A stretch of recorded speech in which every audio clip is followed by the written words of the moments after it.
Hello, hi, Radhe Radhe, good morning all of student. कैसे हो आप सभी?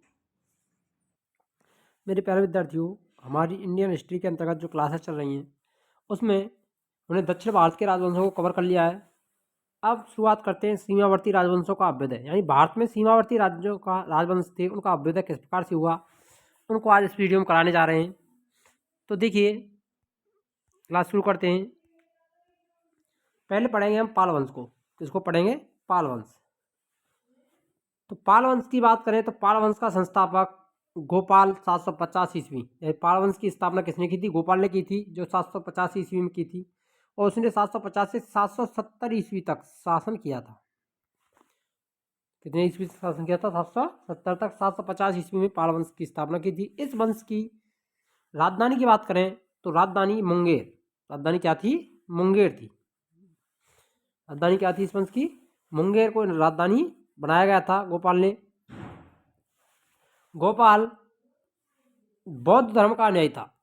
किस धर्म का अनुयायी था? बौद्ध धर्म का अनुयायी था। इसने ओदंतपुरी विश्वविद्यालय की स्थापना की, यानी ओदंतपुरी जो एक प्रकार मठ था उसकी स्थापना की थी। इसको बाद में ओदंतपुरी विश्वविद्यालय कहा जाने लगा था। तो ओदंतपुरी विश्वविद्यालय के संस्थापक कौन थे? गोपाल थे, जो कि बौद्ध धर्म के अनुयायी थे। पाल वंश का सबसे महान शासक धर्मपाल था, जिसने विक्रमशिला विश्वविद्यालय की स्थापना की थी। मोस्ट इंपोर्टेंट क्वेश्चन है ये दोनों, यहाँ से पूछा जाता है, क्वेश्चन पूछे जाते हैं, इसलिए इसको मोस्ट कर लेना है दोनों को, ओदंतपुरी विश्वविद्यालय और विक्रमशिला विश्वविद्यालय। ओदंतपुरी की स्थापना विश्वविद्यालय की स्थापना गोपाल ने की थी और विक्रमशिला विश्वविद्यालय के संस्थापक धर्मपाल थे, जो कि पाल वंश के शासक थे। और धर्मपाल गोपाल के पुत्र थे। किसके पुत्र थे? गोपाल। किसके पुत्र थे? गोपाल के पुत्र। ये भी आपको ध्यान में रखना है। पूछा जाता है कि धर्मपाल किसके पुत्र थे, तो गोपाल के पुत्र थे।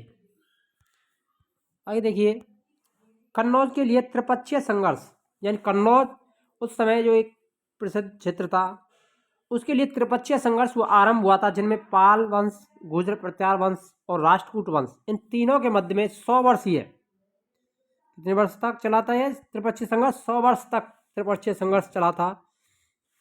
इसमें पाल वंश की ओर से सर्वप्रथम धर्मपाल ने भाग लिया था। किसने भाग लिया था? धर्मपाल ने भाग लिया था। धर्मपाल ने कन्नौज के शासक इंद्रायुध,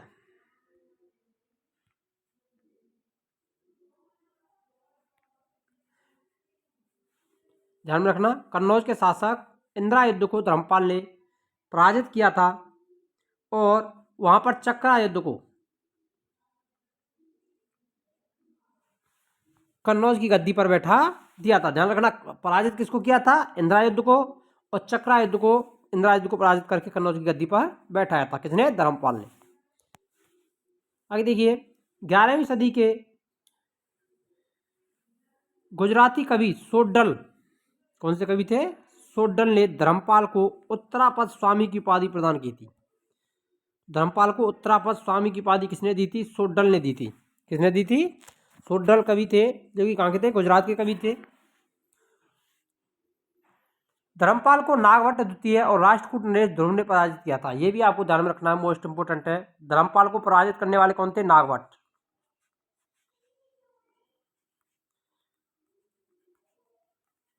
नागभट्ट द्वितीय और राष्ट्रकूट शासक ध्रुव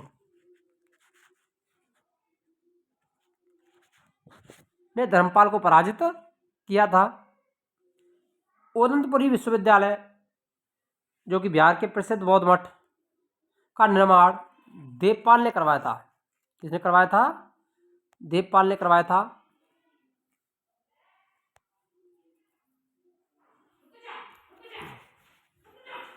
तो ओदंतपुरी जो बिहार में प्रसिद्ध बौद्ध मठ था, यानी विश्वविद्यालय था, उसका निर्माण देवपाल के द्वारा करवाया गया था।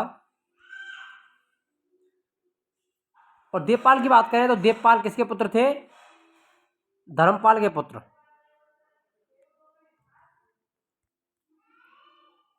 धर्मपाल पुत्र थे, ये भी आपको ध्यान में रखना है।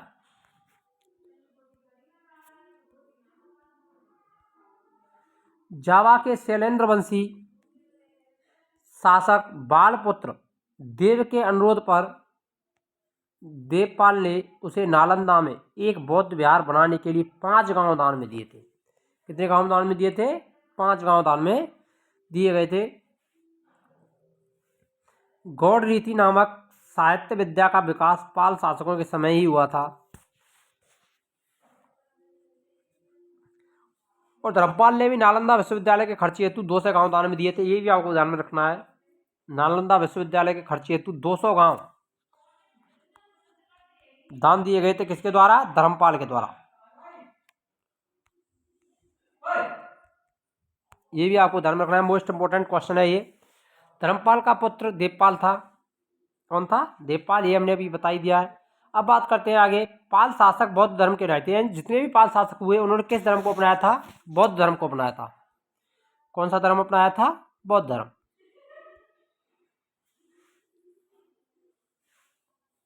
अब देखिए सेन वंश को पढ़ते हैं। दूसरा आता है सेन वंश। सेन वंश की स्थापना सामंत सेन ने राड़ में की थी। कहां पर की थी? राड़ में की थी। राड़ नामक स्थान पर सामंत सेन के द्वारा सेन वंश की स्थापना की गई थी। इसकी राजधानी नदिया लखनऊ थी। यानी सेन वंश की राजधानी क्या थी? नदिया लखनऊ थी। सामंत सेन का पुत्र था विजय सेन। ये भी आपको ध्यान रखना है। सेन वंश के प्रमुख शासक विजय सेन कौन थे? विजय सेन थे, जो कि किसके पुत्र थे? सामंत सेन के। किसके पुत्र थे? सामंत सेन के पुत्र थे, जो कि शैव धर्म के अनुयायी थे। किस धर्म को मानने वाले थे? शैव धर्म को, भगवान शिव शंकर को मानने वाले थे। आगे देखिए। दान सागर और अद्भुत सागर नामक ग्रंथ की रचना सेन शासक बल्लाल सेन ने। दान सागर और अद्भुत सागर नामक जो ग्रंथ थे उनकी रचना किसके द्वारा की गई थी? बल्लाल सेन के द्वारा की गई थी। अवधूत सागर को लक्ष्मण सेन ने पूर्ण किया था। किसने पूर्ण किया था? लक्ष्मण सेन के द्वारा इसको पूर्ण किया गया था। और विजय सेन का जो उत्तराधिकारी था वो कौन था? बल्लाल सेन ही था। कौन था? बल्लाल सेन। विजय सेन का पुत्र। ये भी आपको ध्यान में रखना है। आगे देखते हैं। लक्ष्मण सेन की राजसभा में गीत गोविंद के लेखक जयदेव, मोस्ट इंपोर्टेंट है ये। गीत गोविंद किसकी रचना है? जयदेव की रचना है। और उसके जो लेखक थे जयदेव, वो लक्ष्मण सेन की राज्यसभा में रहते थे। साथ ही साथ पवन दूत के लेखक धोई और ब्राह्मण सर्वस्व के लेखक हलायुध लक्ष्मण सेन के दरबार में ही रहते थे। यहाँ से क्वेश्चन पूछा जाता है ये किसके दरबार में रहते थे, कवि थे? तो लक्ष्मण सेन के समय जयदेव, धोई और हलायुध, ये किसके समय थे? लक्ष्मण सेन के समय। हलायुध लक्ष्मण सेन का प्रधान न्यायाधीश और मुख्यमंत्री था। मोस्ट है ये भी। लक्ष्मण सेन का प्रधान न्यायाधीश और मुख्यमंत्री कौन था? तो हलायुध था। कौन था? हलायुध था। लक्ष्मण सेन की बात करें तो लक्ष्मण सेन जो गद्दी पर बैठा था वो 1178 ईस्वी में बैठा था। कब बैठा था? 1178 ईस्वी में गद्दी पर बैठे थे लक्ष्मण सेन। आगे देखिए। विजय सेन ने देवपाड़ा में प्रद्युम्नेश्वर मंदिर, शिव की विशाल मंदिर की स्थापना की। शिव का विशाल मंदिर है प्रद्युम्नेश्वर मंदिर, जो कहाँ पर स्थित है? देवपाड़ा में। और ये किसने बनवाया था? विजय सेन के द्वारा बनवाया गया था।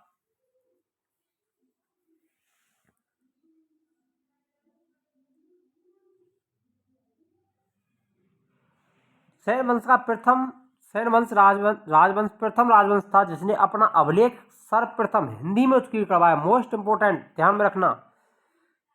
ऐसा कौन सा राजवंश था जिसने सबसे पहले अपना अभिलेख हिंदी में उत्कीर्ण करवाया था? तो वो था सेन वंश। कौन सा वंश था? सेन वंश था। मोस्ट इंपोर्टेंट है ये, ध्यान में रखना। किस राजवंश ने अपने अभिलेख सर्वप्रथम हिंदी में उत्कीर्ण करवाए थे? तो सेन वंश के द्वारा करवाए गए थे। आइए। लक्ष्मण सेन बंगाल का अंतिम हिंदू शासक था। ये बंगाल के अंतिम हिंदू शासक कौन थे? लक्ष्मण सेन थे।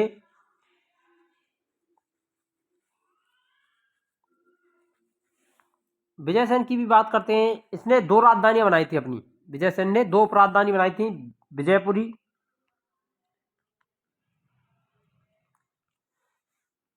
विजयपुरी और विक्रमपुरी। उपराजधानियां थी ये किसकी? विजयसेन की। आगे देखिए, अब पढ़ते हैं हम कश्मीर के राजवंशों को। तो कश्मीर की बात करें, कश्मीर पर शासन करने वाले शासक वंश कालक्रम से इस प्रकार थे, यानी कश्मीर पर शासन करने वाले शासकों का क्रम कारकोट वंश, उत्पल वंश, लोहार वंश। कारकोट वंश, उत्पल वंश और लोहार वंश, इन्होंने कहाँ पर शासन किया था? कश्मीर पर शासन किया था।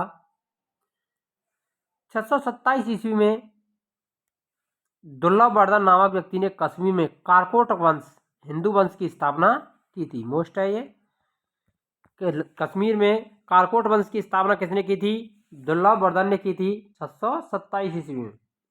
कब की गई थी? 627 ईस्वी में की गई थी। हिंसांग ने उसके शासनकाल में कश्मीर की यात्रा की थी। किसके? दुर्लभवर्धन के समय पर। कारकोट वंश का सबसे शक्तिशाली शासक ललितादित्य मुक्तापिड़ था।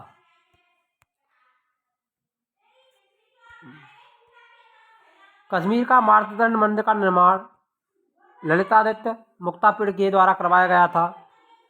कारकोट वंश के बाद जम्मू कश्मीर पर उत्पल वंश, कौन सा वंश था? उत्पल वंश का शासन हुआ। इस प्रकार इस वंश के संस्थापक अवंती वर्मन थे, जिन्होंने अवंतीपुर नामक नगर की स्थापना अवंती वर्मन के द्वारा ही की गई थी। ध्यान में रखना, उत्पल वंश के संस्थापक कौन थे? अवंती वर्मन थे। अवंती वर्मन के अभियंता सुये ने सिंचाई के लिए नहरों का निर्माण करवाया था।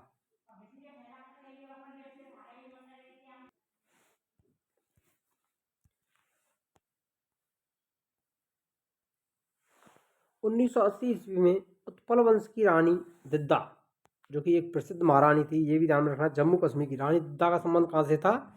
जम्मू कश्मीर से था। और कौन से वंश से था? उत्पल वंश। 1980 ईस्वी में एक महत्वाकांक्षी शासिका शासित हुई।